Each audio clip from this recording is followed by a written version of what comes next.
America has been the biggest culture exporter. They've exported culture for a long time.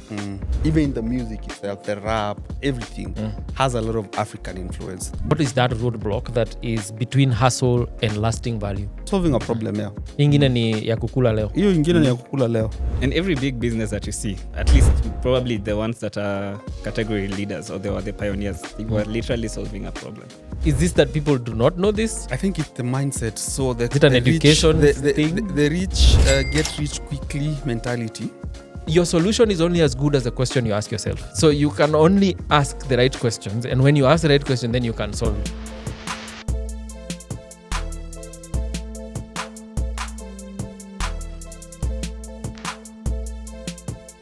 Welcome to season 2 of our podcast.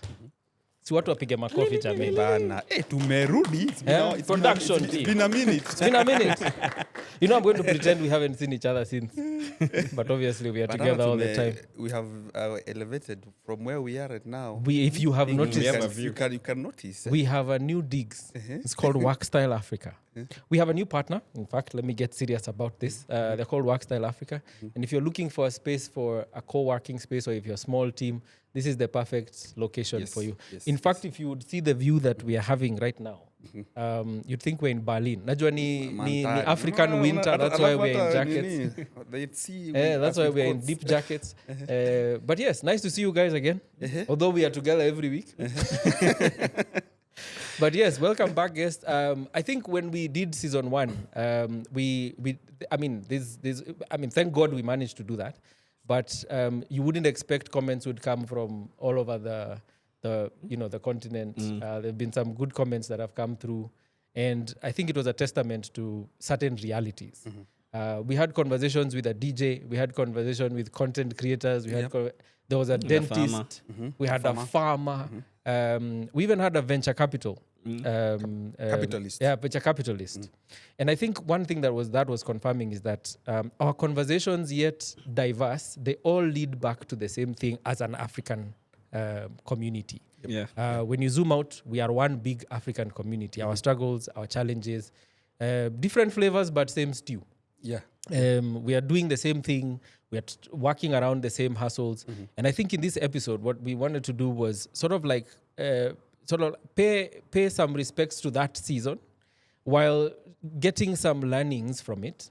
But also, I think I don't want to have conversations that just fill up timelines. I think it's also important for us to be practical about some of these things. And so the conversation is with the 3 hosts. And if you have forgotten, my name is Jimmy Mwangi, and I am joined by my 2 very able, very learned. We are not going to leave it for lawyers. We are all learned.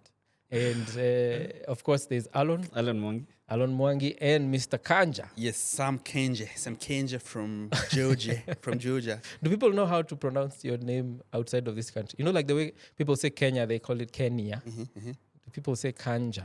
That depends. Kama wananiita from ama ni kama Jesus. Kanja, yes. My name is Sam Kanja, although for some obvious reason, it's not the right time kuitwa Kanja. Anyway, story for another day. I had forgotten that. But as I said, we don't want to, we don't want to just fill timelines with nice conversations. There's a lot of creative energy that we have established that exists in this continent. And I think what the style of this conversation was going to go is we wanted to just dive deeper into that African context, Kenyan context. We can't ignore realities that are happening right now. But I think the first question I wanted to throw out right now is, if you could make the world change one thing or one headline about Africa overnight, what do you think that would be, Kanja, and why? Should it be positive, negative? Either. Sometimes when you Google, you get a layer of, and it's interesting when we're having these conversations internally. You will notice there are professionals, there are smart people, there are people who are taking or cutting. I always say that at this point, history is being made. But what will that history say in that period in future? I'd say like if it was to be a headline, I'd just say finally. Finally, Africa tells its own story. Simple. Because again, our stories have been told by different people. And if you think about it, and sometimes we say if you forget history, you are condemned to, the future is condemned. So if you think about from colonial era, our story was told by the missionaries. You hear people, they discovered things that we already had. So I think it's high time, and we all can all agree that Africa is the future. But we are not bold enough to tell our own story in our own way, in our own context. So the headline will be, finally, Africa tells its own story. The other day I saw PLO's conversation. I think there was even a podcast with him and Buzi, and he was saying the world has a plan for Africa, but does Africa have a plan for the world? Exactly. Or even for itself. Exactly. Or even for ourselves. Yes. So it's a good one. Yeah, I think it'll pick up from what Kanja has mentioned. But the thing around Africa is the future. That's the one that I'd want to change, because how Africa is currently being portrayed, it's like the 21st century is for Africa, yet we're already in the 21st century. So we are focusing more on potential. Like tomorrow's Africa is the Africa we want to be in, but not today. And I believe that Africa's trajectory is not in its potential, but in its progress in motion. Yeah. Like we are still doing things now. So it's not a tomorrow thing. It's not a tomorrow thing. It's already happening. Yes. Yeah. Maybe not at the scale that the world is really interested in, but it's already happening. Yeah. And people who want to be in Africa need to start now.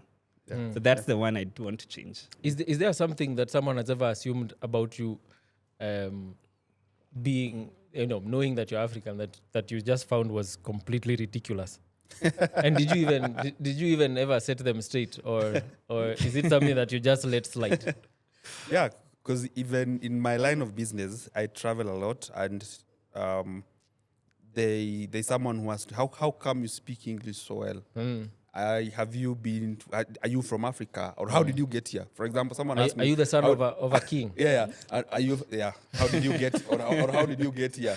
No, you were also tempted. I rode an ego or something like that, because, for lack of a better word, people don't really think the things about Africa, and they only appreciate Africa when they're in Africa. When they see it. When they come here, then they're like, wow, this is amazing. Yeah. I think I was with you once.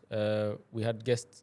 Yeah, I remember. And I remember one of the things that they couldn't get out of their heads, they walked around the office. Yes. And they saw Macs. We have iMacs. We have iMacs. We're using iPhones. And I remember when one of the things, and I could tell he was struggling with it. He was looking at it, and then he was like, "Is this a real iMac?" Yeah. And then he started touching it, and then it was like, to us, we were looking at each other like, why the hell would we be placing? Yeah. And I had another guest as well, and he told me he was interacting with my team, and he said they even know Taylor Swift. And PR, you're like, yes, of course, we have internet. Yeah. But yeah, we've always been seen as this darkish place. Is there darkish place, yeah. Is there something that you've ever found yourself? Being in this advertising industry, you see, you get to work with other agencies from across the globe, especially if you work for a multinational company. And every time you're collaborating with them, at least the first interactions, you'll see that they're expecting you to be lower than them, or like a lesser being. Yeah. So they're expecting you're there to just execute. So we will do the thinking. Then once you've done the thinking, then you guys go and execute. And very quickly, they are able to see that that's not the perception they should be having, because we're also knowing what we are doing. We have our opinions. We're even better because we are off the culture, and we can think at their level and even think at our level. So that's the one that I've seen over the years.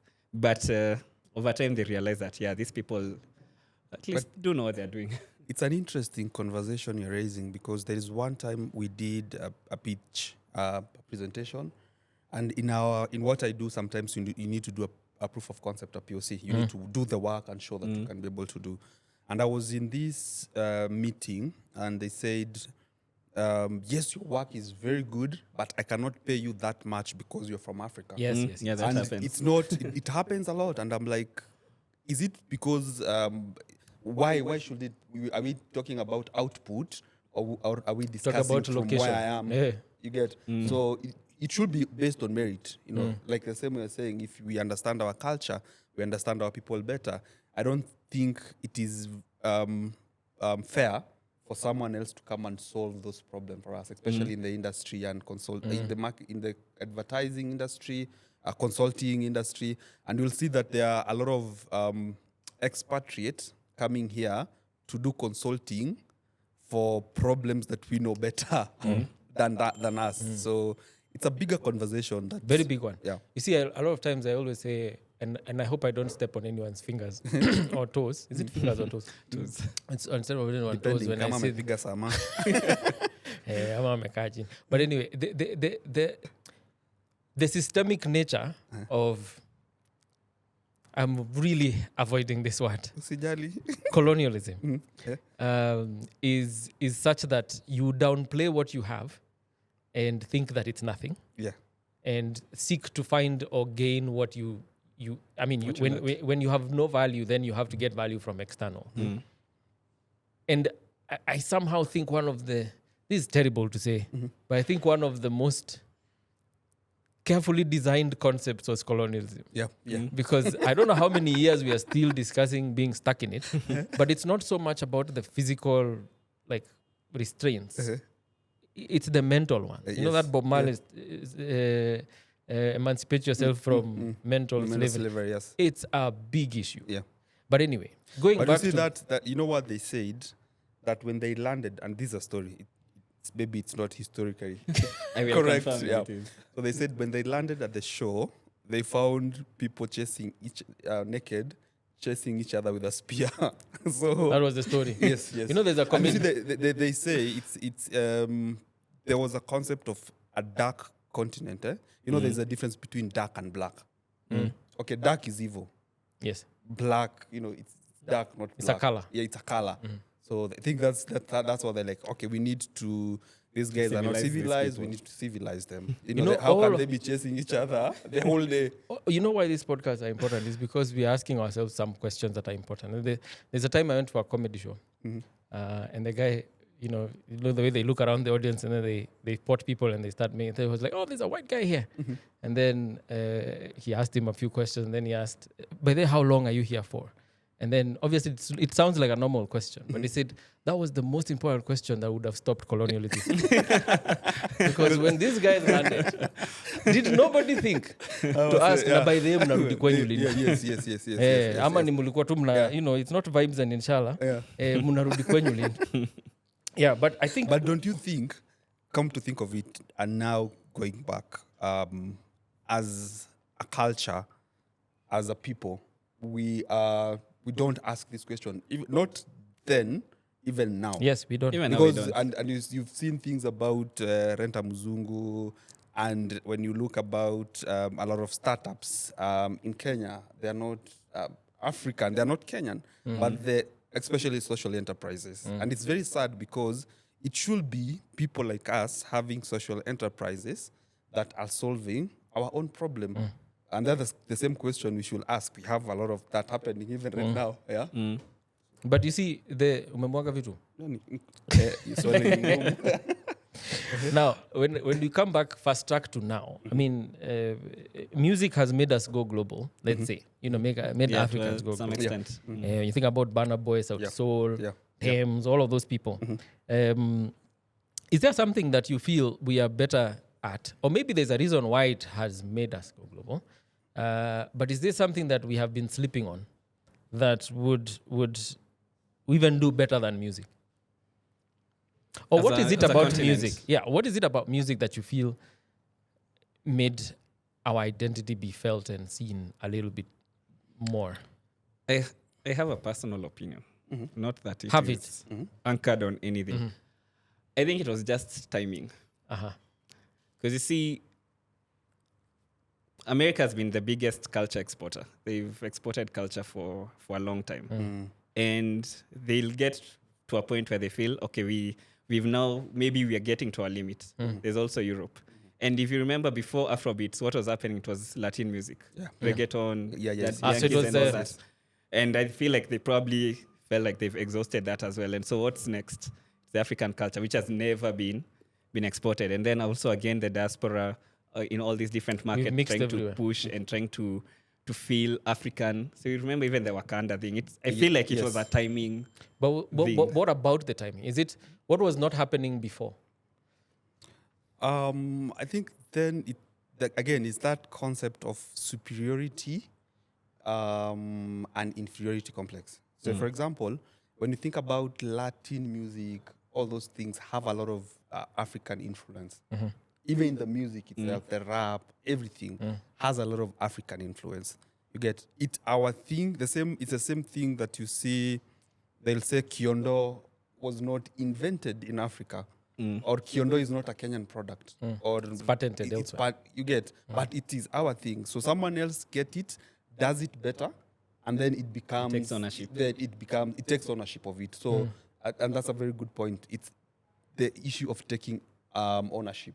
And I think as we are becoming woke, so to speak, we're starting to take ownership of our own identity. And that's why Wakanda was a hit, because we're taking ownership of our own identity. Yes. Yeah, it's a good thing you say, because you see, to an extent, it's an identity thing, and I also agree it's a timing thing. But for a while, we tried to also replicate what was working elsewhere. Yes. Here. Again, going back to that thing of you don't value what you have, and then you start adopting. Yes. And I'm not saying adopting is bad. Adopting is part of learning. You have to adopt. You have to do X, Y, and Z. Yep. The mix of cultures, even in America, has made certain things work better.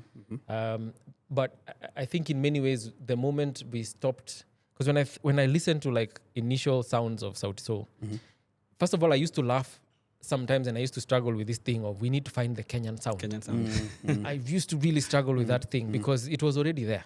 When you put the Rumba music that was there before, that we wanted to trash. Yeah. If you look at, so I feel, I'm not a music expert, but I always feel like a lot of like the Sauti Sol's energy has been drawn from a lot of like Rumba. They've sampled a lot of those. Yeah, and that thing modernized has then led the whole thing forward. Yes, Nigerians, the same thing. Yeah. I think the ones who ever do it, the guys who have done it the best also is like South Africans. Right now, so I'm a piano, so-called, is as a result of TKZ families. But it was, they never ran away from their identity. And even right now, big DJs like in a Black Coffee and whoever, when they're going there, they're going with their identity. And the guy will play in, is it Ibiza or is it Ibiza? It will be for a whole, as a hot commodity. And because we are not running away from it. But how do we translate that now into like business? Because that's the other thing. Because the language of business, I don't know, does it accept culture as a value? And that is the conversation that is to have, because it's easy when you're talking about music. But when it comes to other things, right now, you're building a BPO. Yes. That a BPO that is going to be, for those who do not know, business process outsourcing. Yes. Actually, we're changing from, sorry to cut you. Yeah. We are changing from the concept of BPO, the same thing I'm saying, because BPO has a connotation that it's cheap. But now it's more about global business services. Okay, so we are talking about it's doing businesses on a global scale. You get, so if it's you have an IT person in Kenya, you're getting uniqueness of that. You're building a global business. So even on a grand scale of thing, a company in the US that outsourced to Kenya, they wouldn't say that they have outsourced, but they have presence in Kenya. We have our people there. We have our talent in Africa, and that's another thing. Africa is a continent; it's not a country. So we have our presence in Africa in that case. So we are changing to, and it's something that what you're alluding to. That I realize if you say BPO, it's people in a small, crammed area. We're getting looks like a call center. And we're getting the lower bit of it. But we have very tech-savvy people. We have very advanced accountants who can solve things on a global level. So just for context, please proceed. No, it's fine. It's necessary. It's not BPO per se, but it's global business services. And that's how I am trying to position whatever we are trying to achieve. Yeah.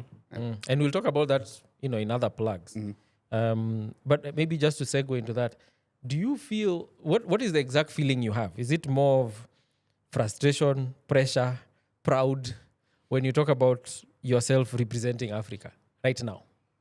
No, I feel that this is the right time, and I feel like Africa, the time is now. Like we said, the time is now. Think about it. We have the youngest population in the world, right? Yeah. By the year 2030, 2040, almost 60% of the global workforce will be from Africa. I don't think people understand what People that don't means. understand this, but how are we doing? How are we preparing this for this change in terms of the for example, in Kenya, our mean age is 24 years old. Every year, 1,000 people graduate from universities and technical colleges. So what does that mean? Multinationals are setting their headquarters in Africa and most probably a lot in Kenya. So how are we seeing this as opportunity? And this also, because what happens is they create an ecosystem. Are small businesses seeing these changes? Just recently, Safaricom announced that they're investing over 500 million USD just in AI. Stanbic, I think, is doing another 500 million USD planned. I don't know whether it's actual, on investing in startups. Startups. Yeah. But how are we doing? What is our startup ecosystem? Yeah. It's the same thing if we don't respect even ourselves. For example, you're a startup, and actually we need to change the word. The word completely. Startup, because when you say, if I'm going to go to look for business at Google or Microsoft, and I say I'm a startup or any other company, you're already demeaning. You are starting up. But again, the people in the startup might not be starting up. For lack of a better word. You have the experience, you have the knowledge, and there is a problem that you're trying to solve. So we need to start from the mindset, changing that idea of we are a startup. Let's be any business. And I think, Jimmy, you're the one who was saying, what is a local artist? For example, It disturbs me that when Jay-Z is in the US, does he call himself a local artist? Does he say I'm a local artist? So we need to change that mindset. Do you think our leadership gets it? This is a sensitive subject, but I mean, it's a conversation we have to have. I don't think it does. And let me refine the question. You see, you've talked about the opportunity. Yeah. But now, when you trickle down to the actual actions and what needs to be done, the people to take us there is through policy, through the things that are, through the initiatives, blah, blah, blah. Yep. Do people get it? Do people know what is happening? Or is it a lack of translation? Or is it a pure execution? Or what lost is in it? translation. Yes. I don't know if we can say they don't get it. Let's assume they get it. But I feel like the problem with us as Africans is we don't really focus on the bigger picture. We focus on what's around us. So yes, we could be getting that, Africa is the biggest working force in the next whatever years. But we are not looking at that bigger picture and saying, how can we derive the most value from that for everyone? We'll probably look at how can I derive that value for myself or Now. for the people around me for now. And it's not, and to understand that it's not going to happen overnight. But it has to be gradual. It has to start somewhere. Yes. There has to be a blueprint. And when you say blueprint and policies, I've seen a lot of great documents. There are a lot of things that are good on paper. But you see now, we are lost on, we're very myopic, like you said. We are lost on the things that affect us now. You get, and there was a time that was saying it's a government. Sometimes it's a government by magic spell. There's a book we read in short stories that when people complain about things, you look at what affects them. Take unga. Increase the price It's of the unga, classic, and then we are like there when tunasahau about what the future the is value and chain what looks like. But again, we start thinking about what is now. So yes, there are policies here, the leaders know it, but again, everybody has got their own selfish interest. And that is why you'll find in other countries where policies work and where systems work, That's what starts. Because when you go to Dubai, you'll find the same Kenyans as Kenyans. We are typical. We know what you do. We like to break rules or to bend rules. But if you go to Dubai, the same person, including You'll myself, follow the rules. Yes, including how to walk. Even the same, hata unajua watu wanduthi hawafuatangi barabara. Yeah. They'll want to pass anywhere. Yes. Crisscross traffic. Yes, Be on the pavements. You take that same guy. Yeah. Somewhere else. 3-hour flight. He will be a different human being. Exactly. So it's a cultural thing. It's something that we need to change from a policy level and enforce. I think one of the hardest things about leadership that needs to be understood, depending on the level, is whatever you do won't affect you immediately. It has to be something that you're doing that will. And I think getting that right. The delayed gratification. Toyota is not everywhere in the world because someone tried to build something that were going to make quick cash there. Yes, that's true. And I think one of the things that bothers me is a lot of right now, when I go back, and this, when KFC opened in Nairobi, I remember there were queues. That thing pissed me off. Because, okay, I had KFC before. I had KFC before, yes, but I wasn't seeing it's hype. Chicken.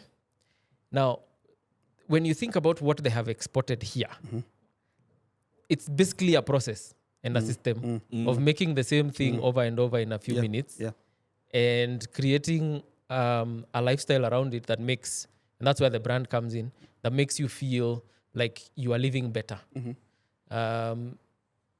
When I think about that in the context of Mama Oliech, yes, fish, why is there nothing documenting or processizing the way the fish is done? That's a very good point. Understand the local market in a way that maybe make nuggets or things or fish fingers or things, make quick food around it, and make sure that system can then be exported elsewhere. Because according to me, there is no difference. And achieve the same results. Yeah. And I'm not saying this in any bad way to mean that, I'm just using it as an example. Yes. What makes, Jonas. I've seen that place there for the last, I think my dad used to go there when I was small. And I also have gone there. Why isn't that being packaged? So sometimes I feel like it's that thing of not understanding the value we have and expecting that there's going to be something that will be brought.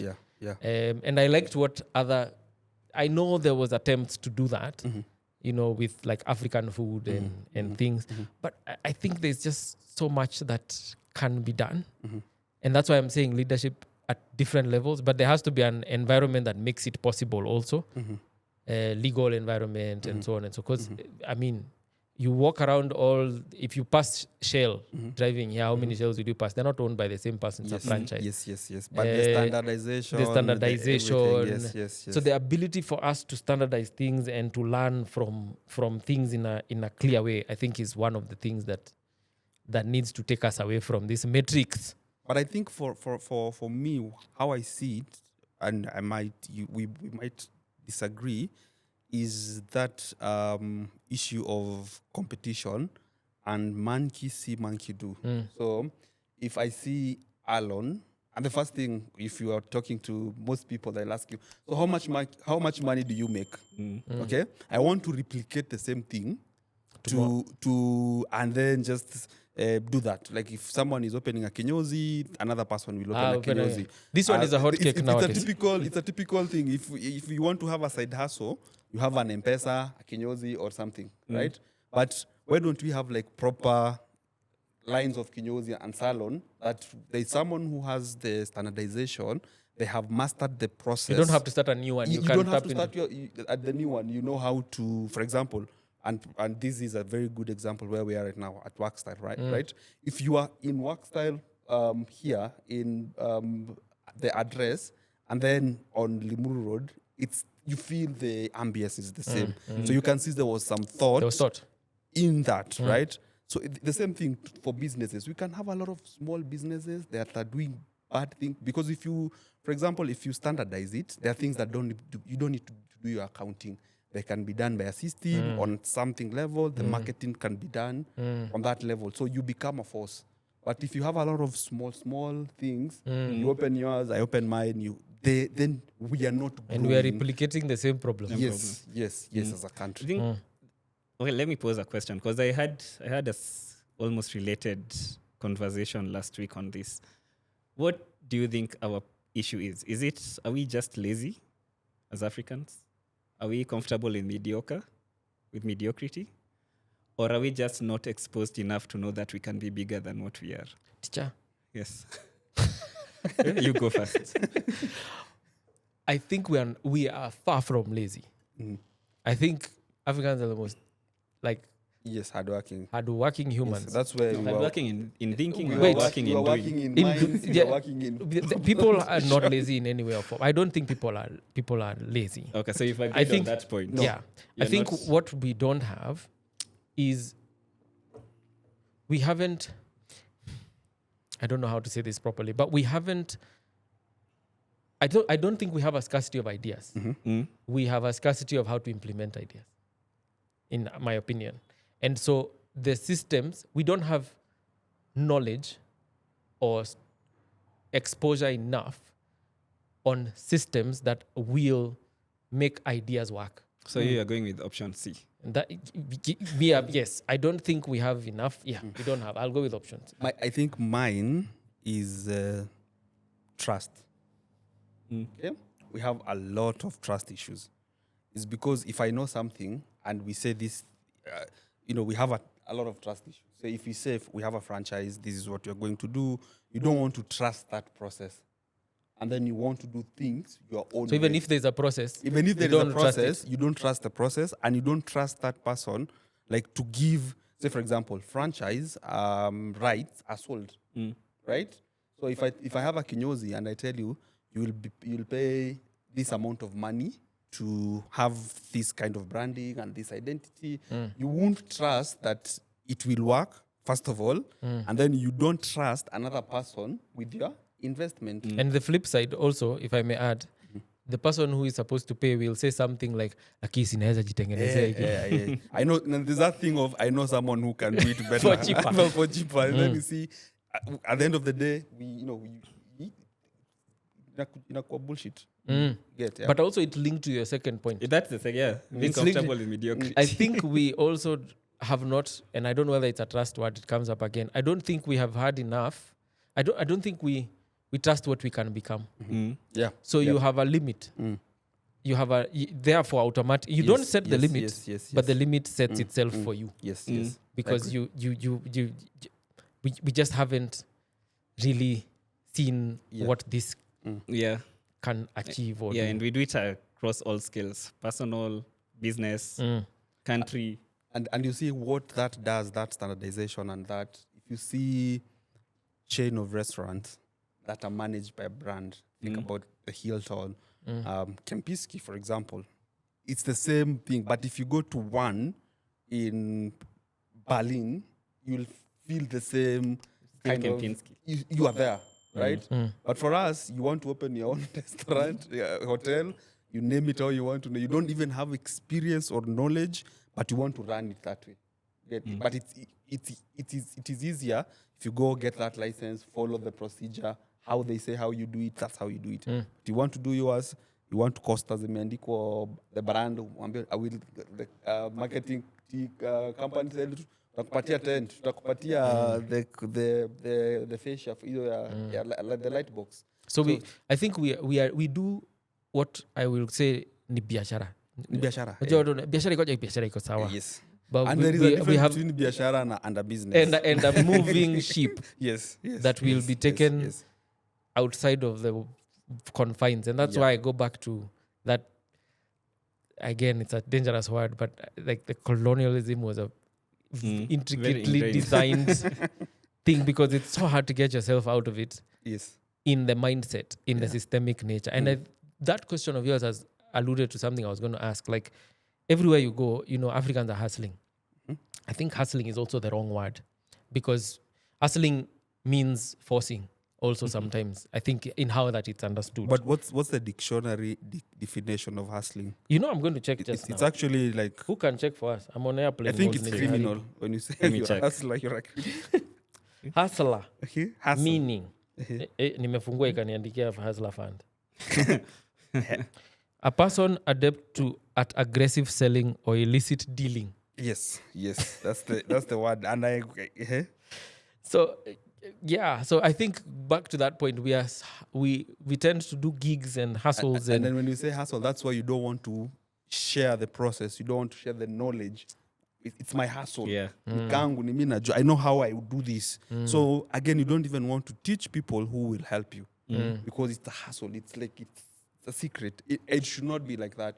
If you go, for example, in places like Berlin, as the capital of startups, they even have association of startups. They a body that guides them on how to do things. They have events. They have meetings. A startup association. Do we have a startup association in Kenya? I have no idea. It's We'll ask probably our there, audience, but as but- a personal business. Exactly. Because now if it's there, I come and tell you my hustle, it's very easy for people to go, you will find another thing similar. You know, we think, oh, this one is making money. I want to do the same But thing. you see, that's part why I was saying ideas mean nothing is because of that very thing you've spoken about. Because people think the hoarding and the gatekeeping is because you think that my idea is the best idea ever. Yeah. And according to me right now in 2025, as we're having this conversation, I think ideas mean nothing. If you are given, who would not have thought about going to make cars that run on batteries? But when it comes to implementing, that's where the real deal is. Exactly, yeah. There's nobody who has stopped you from making a network of taxis. But you try and the real is not in the idea. It's in the system behind it. And what we need to change now, let's not do it to make money. Which, Because when people think about an idea, they think about an idea to make money instead of thinking of an idea to solve a problem. a problem. So that's where it starts. So do you think, so if you were to ask like what is that roadblock that is between hustle and lasting value?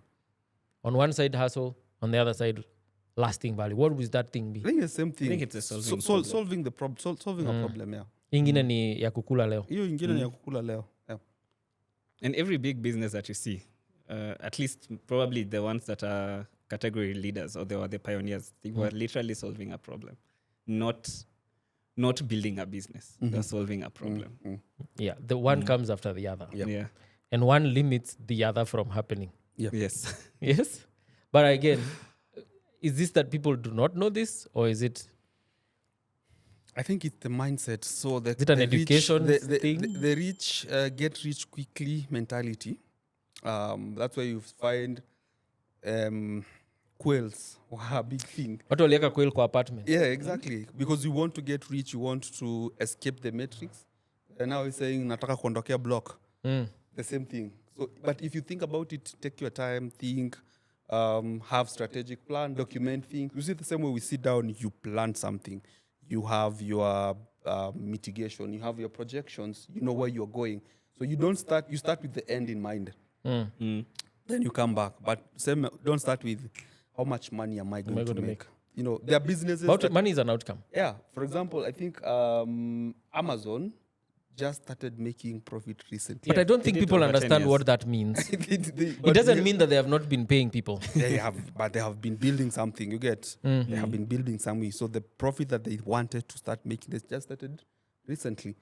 And how much time, how much effort, how much innovation you get? Again, we still fall in terms of as businesses. When you see it's working, you think, what do I need to change? So we don't even have a culture of innovation. Yeah. And I think I was discussing with you, why do we still have the same, or if you're going to high school, the one that go to normal high school, the same metallic box. Ile ya nini? Ile cool. Ile ya kupigwa butterfly. Yeah? It's very cool. But have we thought about innovating it? You know Just what? don't you- a metallic box you know on what? a wheels. You know what bugs me? So the education system. So there's schools which have tires. You hear national, whatever. You know that it's a boarding school. Is there a standard way of building a dome, for example? Yeah. Because that would solve that problem. Exactly. Because if you would create storage within the standard way of there is building the you can, dome, and that is very good in Europe. They're very yeah, because functional. it's honestly okay. Sitaki kusema mimi ni wa miaka ngapi, but kubeba hiyo box haikuwa kitu ya maana. And then you have to get, then you're a form 1, you've lost keys. Imepigwa sijui butterfly. Lumekuta imekaa hivi, kamukate kako kamefanywa sijui nini. But some of these things are, and then is it really necessary? Is that the part that we want the student to focus on? Or is it if you come when school are being open, go to Muthura, the market, their boxes, to mattress, and all the. But then again, someone will hear this conversation and say that we are killing Juakali. No, that's but the Juakali now, that's the thing. It should not be Juakali. It's actually a whole industry. It's an industry. And sometimes the problem that we think is, and the same thing of replicating. For example, a school in Kisumu, yeah, ni lazima ukuwa nakula githeri kila siku. Natoa mahindi wapi? You get. So the mahindi comes from the central or Eldoret or western goes there, si ndio? Na hapo unasikia kuna shida ya diet. Kwa nini wakulagi fish? And why can we not make where does githeri has to be an integral part of a diet, like no, na si shule zote, kuna watu walienda group of schools wenye tulienda, the schools that we went to, where was githeri every day, like it goes back to comfortable with mediocrity. Exactly, because then the student who are studying agriculture, again, the schools are the institution with the biggest lands, right? Why? Why don't we do like sustainable farming for that? Yeah. And then we have PTO, we have what people are not eating. When you think about then you're boiling down to solving a symptom, not a real issue. Exactly. So when I think about it now, we still cook with firewood, and then we have biogas. Because when I went to school, you had to remove your sweater. Usiseme where you went to school. Watu wengi kwa hii room, let me even get. You know that you energy. Lazima ungetoa sweater uingie kwa latrine. Exactly. So that if we start thinking about that, and these people that we are training, these people that are in school, the teachers, those should be like science projects. Would you take your kid to boarding school right now? Yours? It's tricky. It's tricky. maybe the one that we learned with choppers. We don't mention names, but yes, where I went. I don't think I would not want my kids to experience what I experienced in high school. Yeah, it was terrible. To be honest, yeah. I know people say it's character and all of those things, but I mean, also, what is the school there for? Are they in the school of? Are they in the business of education, or in the business of accommodation? Should there be someone who is dealing with accommodation across the board, in the same way that if you construct here and your work style and there's a cafeteria here, they don't have to own the cafeteria themselves. There's someone who can come and run it. Yes. And this is again going back to the systems. Then we are going back to how schools are funded, and then going back to so many things that. Because a lot of money is being spent to achieve a very small difference. Do you think that, and you have said we have thought of solution. Do you think it's by default or by design? I think people find a thing, and going back to the thing about asking ourselves important questions like why did munatoka huku lini? We are not in the time.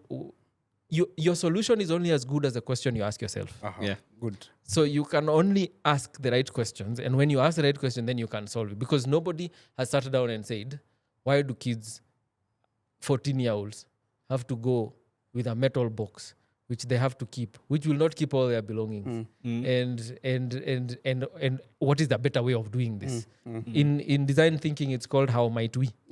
How might we, and then you fill in the gaps. Create X, Y, and Z, and it can do anything for any space, healthcare, whatever. You are going to say something. Yeah, I think it's. I wanted to say it's. I think it's by design, and then connecting to what you said around asking why. I feel maybe it's still a colonial thing. I don't know if pre-colonial this was a problem, but from my experience in Kenya, asking why is actually a bad thing. You grow up knowing that you should not ask your parent why. You're telling me to sleep at 8 PM. Why? Yes. In school, you can't ask your teacher why. Yes. I remember in high school, I was very good at history. And there's a teacher who used to say that I cannot give a student more than 80%. 80%. Never. So one day, I get 80%. And I look at that answer and I'm like, this teacher says this answer is wrong. And I know it's correct. Yes. So I went to her and said, I know this answer is correct. She says, no. Okay, bring the books, bring everything. We read. We look at it and she accepts it's correct. But she says, I cannot give you 81. Wow. Because yeah, and also remind me the same thing, that fear of asking questions. And this is our kids ask us questions right now. Yeah. Like my daughter will ask me, Daddy, why are you doing this? And sometimes I'm like, there's a time, true story.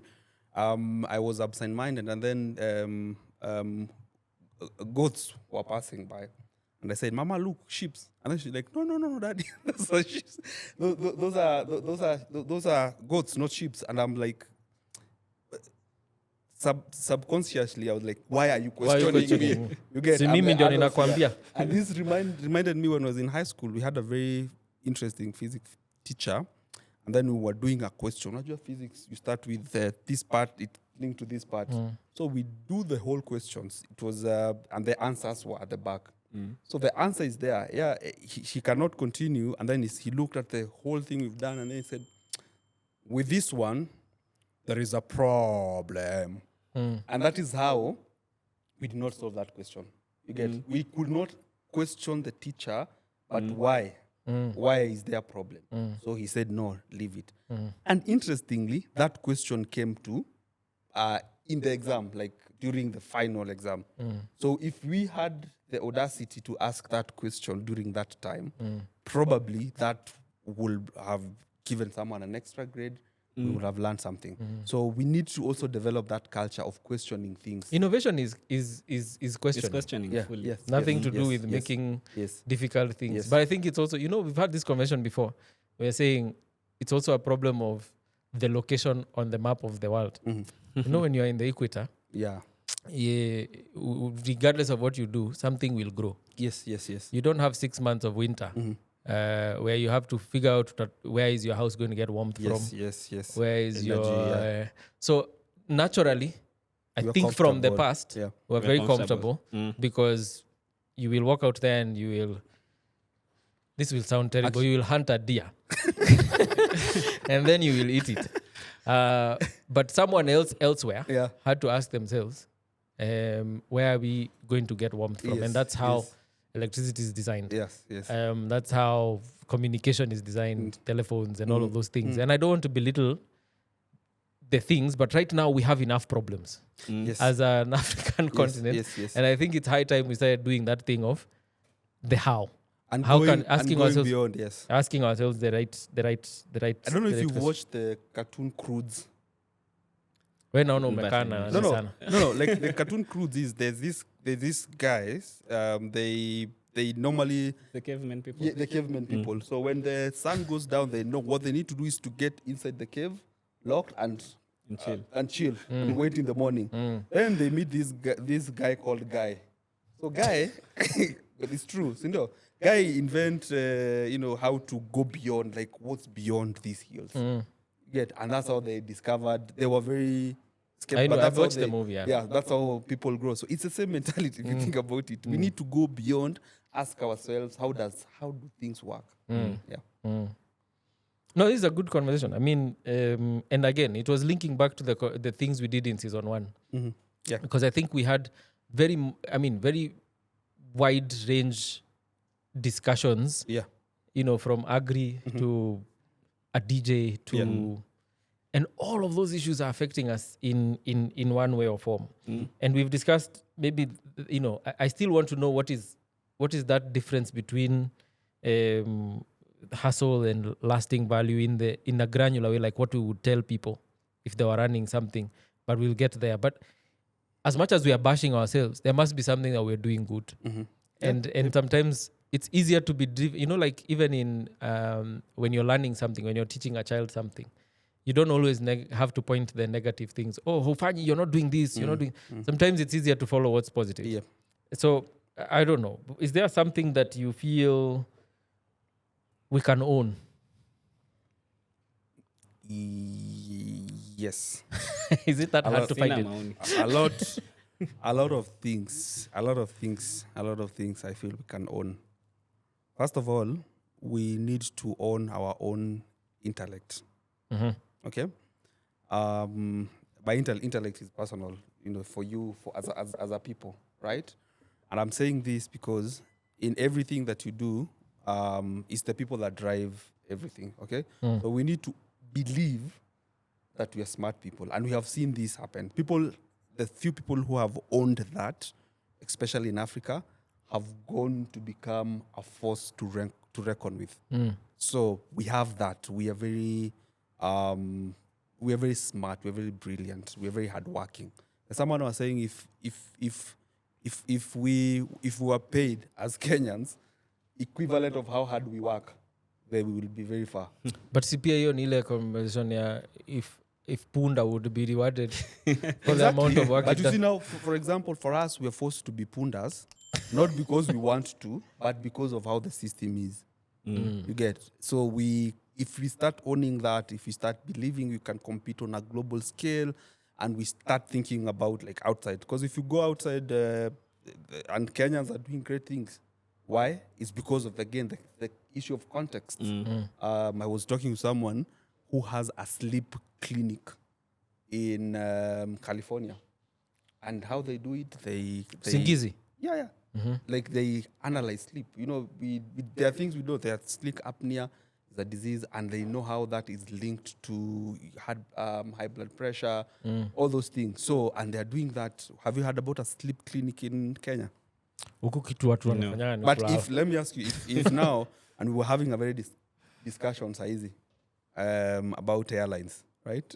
So Hairlines. yes. I don't know why you had to laugh.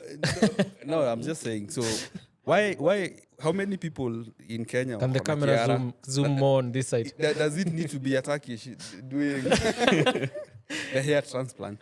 Now, first of all, let me tell you, if guys knew how to do it, hii kitu ingekuwa everywhere. Maybe it's a know-how thing, but go continue with your point. Again, it's Kiara. Kila mtu. Kiara is not dominant for Turkey. Yes, but there is a reason why they got there. There is a reason why they got there. They realized, hey, tuko na vihara mingi. We need to solve that problem. They said, okay, this Kihara thing, maybe it was causing accident because of reflections. No, but then they decided, let's do something about it, right? And I'm challenging people in this room. Yes, let's Do something about let's Kiharas do or- something about this thing. We don't need to. And you saw someone was saying, even you, and they see this, and I'm not mentioning. If you go there, they actually don't. They even have a translator that needs to translate for you of how the procedure is going, because this guy is actually very Turkish, and you trust that person. Sindio? And if today I said, by the way, I am very good at restoring this. If you come from a medical background, whatever. Yes, and I know I've studied this and I do this. Will you come to my clinic? No, I stop. can speak for BN, not for myself. I think BN can come. Na producer wetu hapa. Yeah. But it's on a lighter note. Yeah. But I'm just saying that it's a classical example. You know, like what you're saying, how much money do you think New York makes from tourism? A lot. A lot. But there is what enables it to happen. Now, when I think about here, and it's a sad conversation we're having this in, because I had one or two headlines. I saw one or two headlines talking about how we don't need to be the only country with a national park, and therefore if we can do away with it and build roads there and whatnot.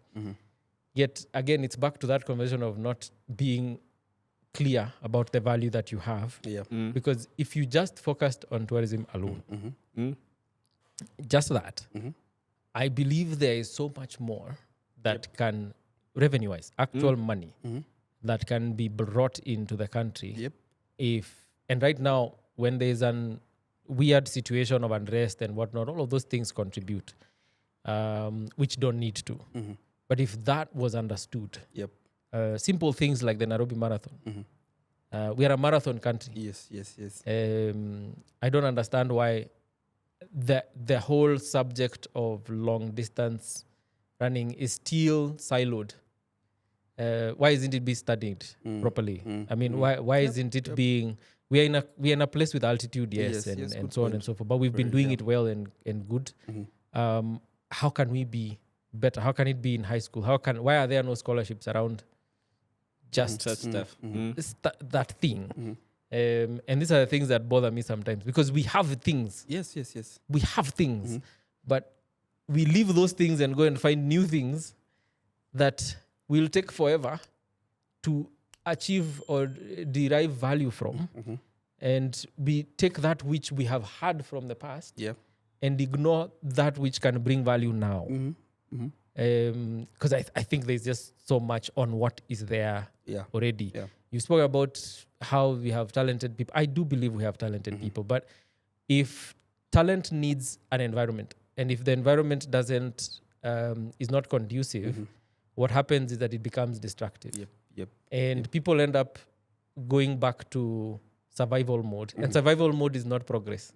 Survival mode is, nilikosa, niliana nikasoma, I got a degree in this, and then I sat here and I didn't do anything.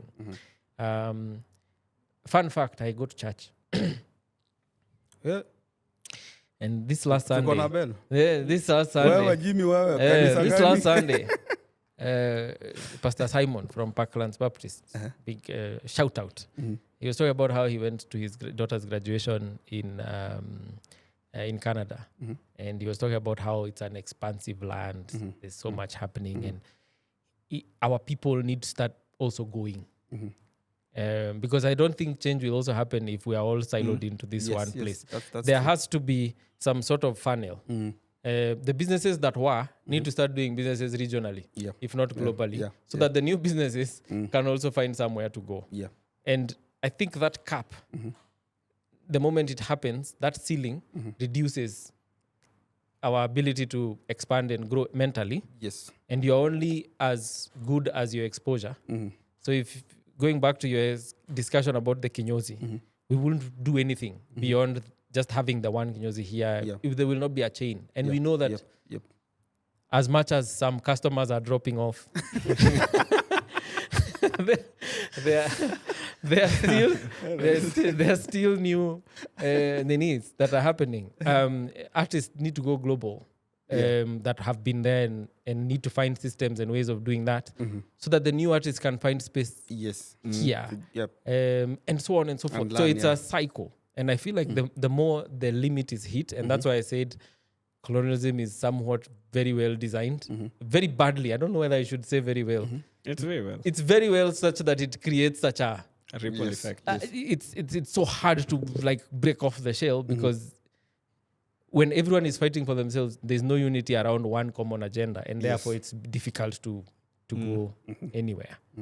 I think there's also something else that affects us as a continent, and maybe not everyone, and maybe not every country, but in general. But there's this thing where we don't run towards what we want, we run away from what we don't want. And the moment we run away from that, then we become comfortable.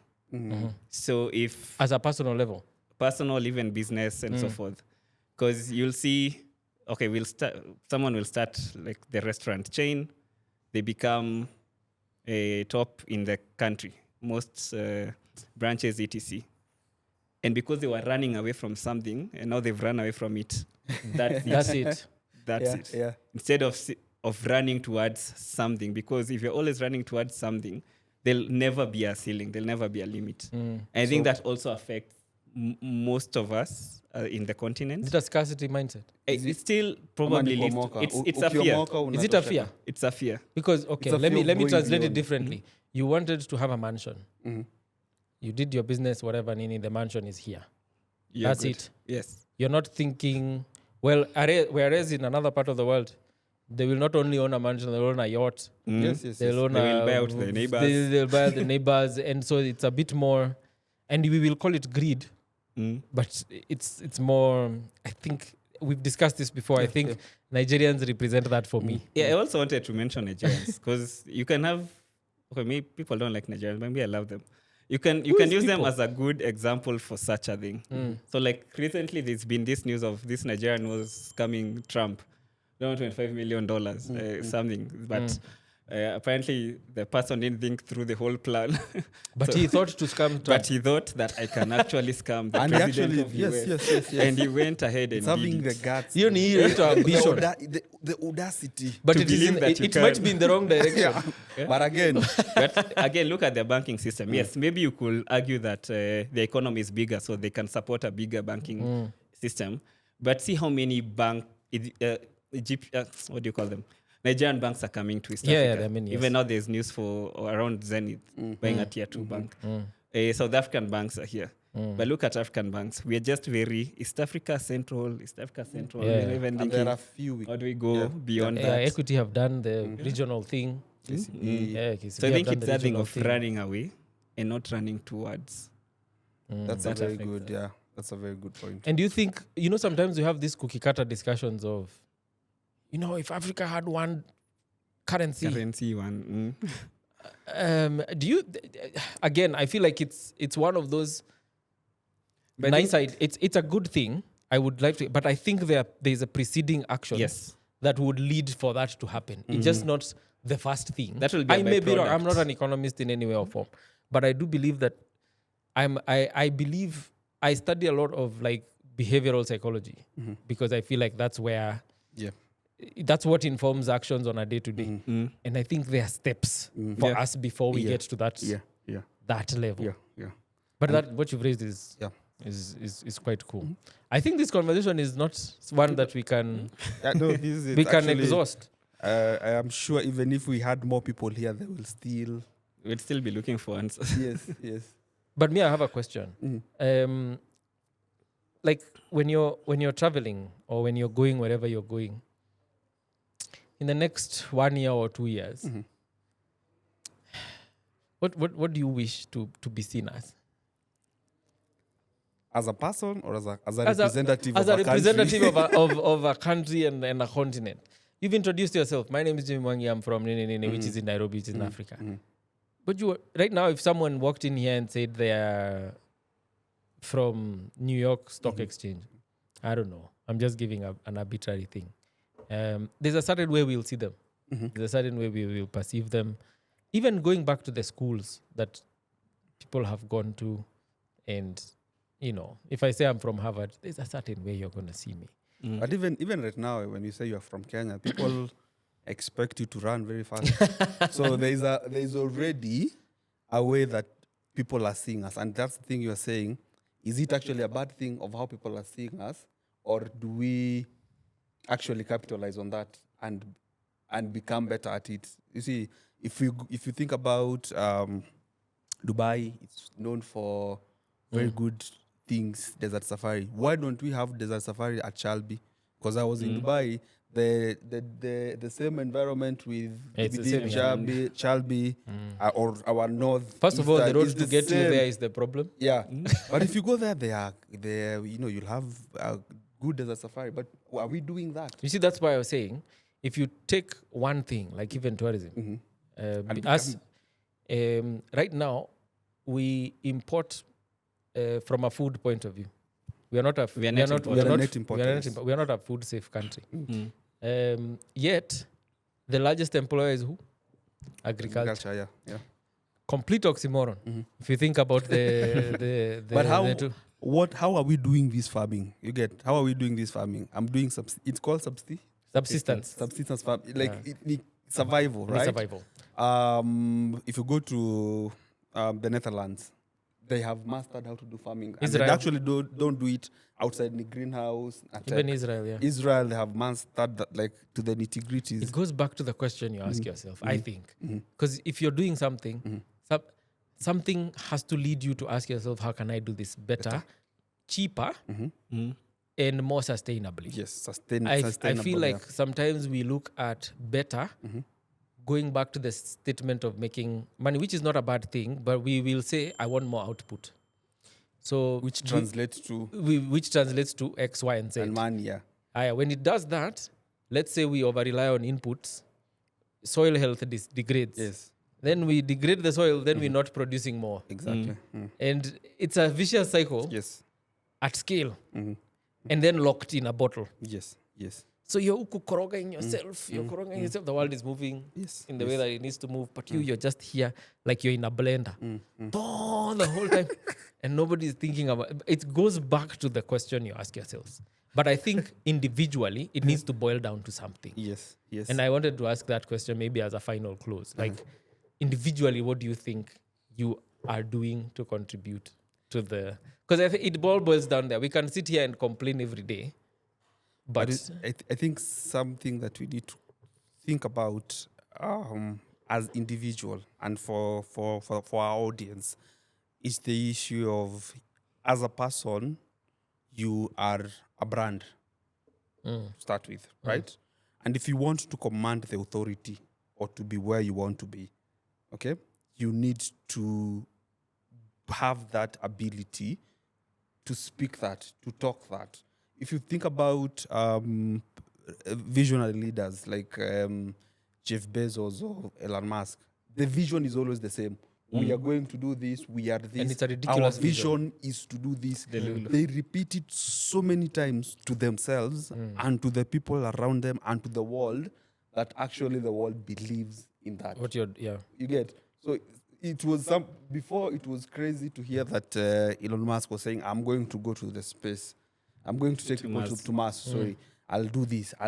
He said that people believed, or he said, I'm going to have electric car. It was unheard of. Right? But because of saying that, branding yourself around that, creating content, for example, around that, speaking that to people has made them be there. Because again, if you say things and you believe in things and you tell people, there's some level of accountability. There is nobody who wants to fail. Okay? So you will work very hard. You will... go the extra mile because you want to be what you're telling people you are. Okay, so first of all, we need to be our own brands. We need to brand. We need to believe. You need to in own that. something. Own something. Have ownership of that process. Have ownership of what you want to achieve.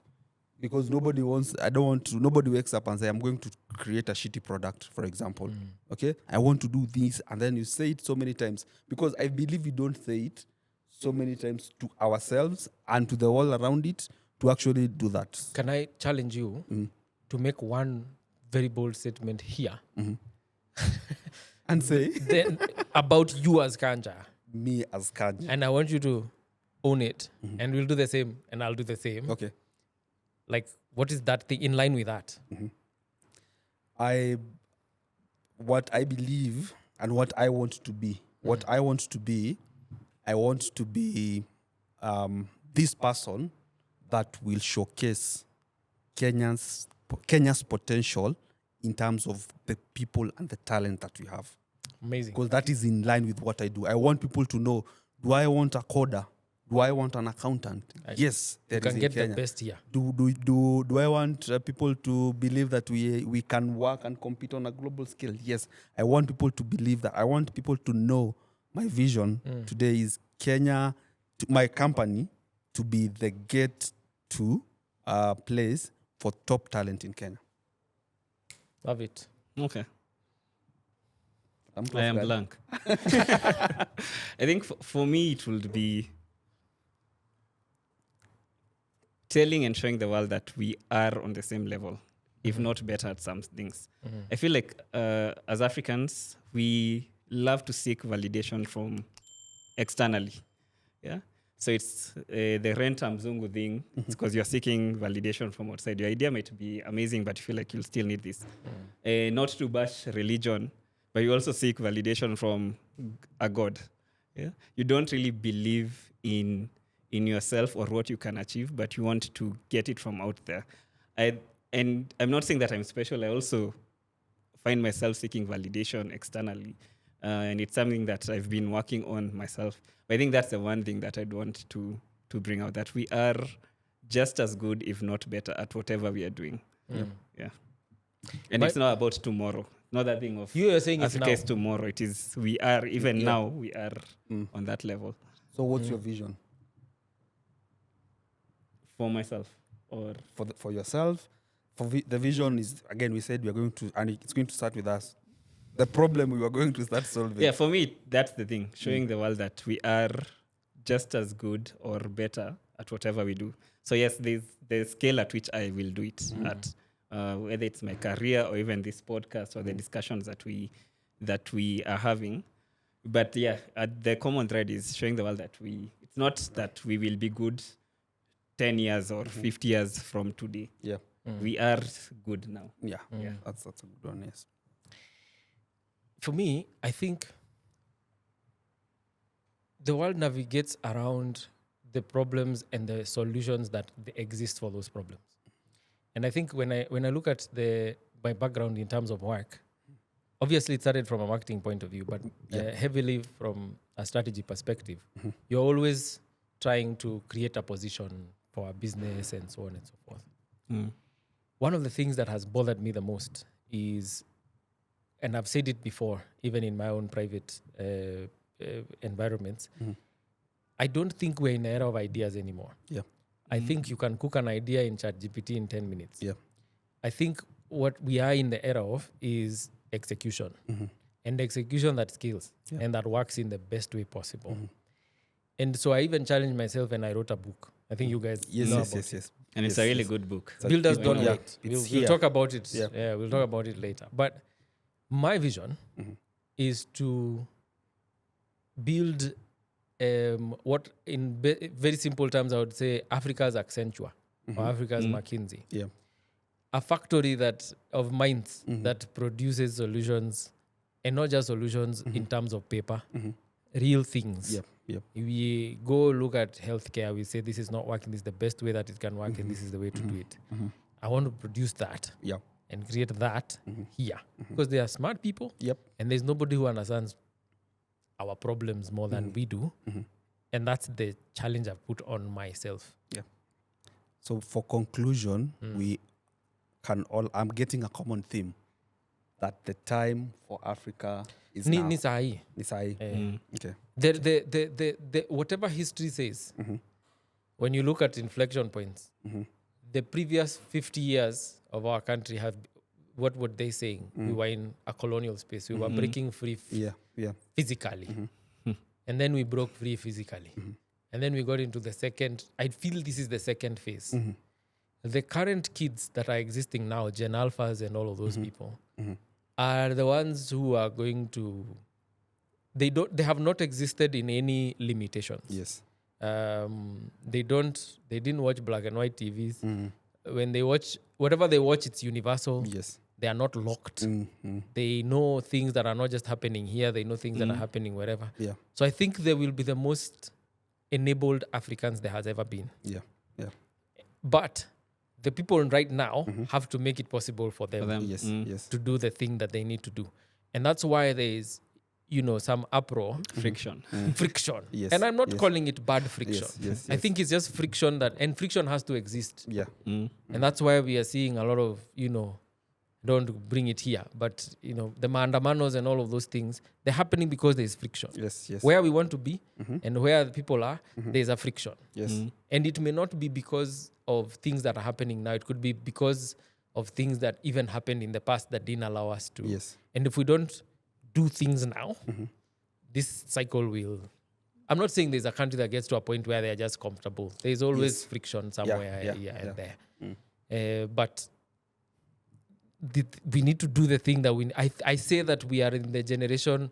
Our earlier guys were freedom fighters, physical. Us, we are economic freedom fighters. Yes. That's true. If we are not going to do that, our people will wonder what the hell we were here doing. Yeah. That's a good one. Tashindanga tu konka. That's a good one. And as we conclude, so if you're looking to write a new chapter or to start this revolution, we say the time is now. I think one of the best places to be is where you find like-minded people. Yeah. And I feel like Workstyle Africa is one of that place where you can find such people who you can bounce ideas with, environment that inspires you and gives you that vision.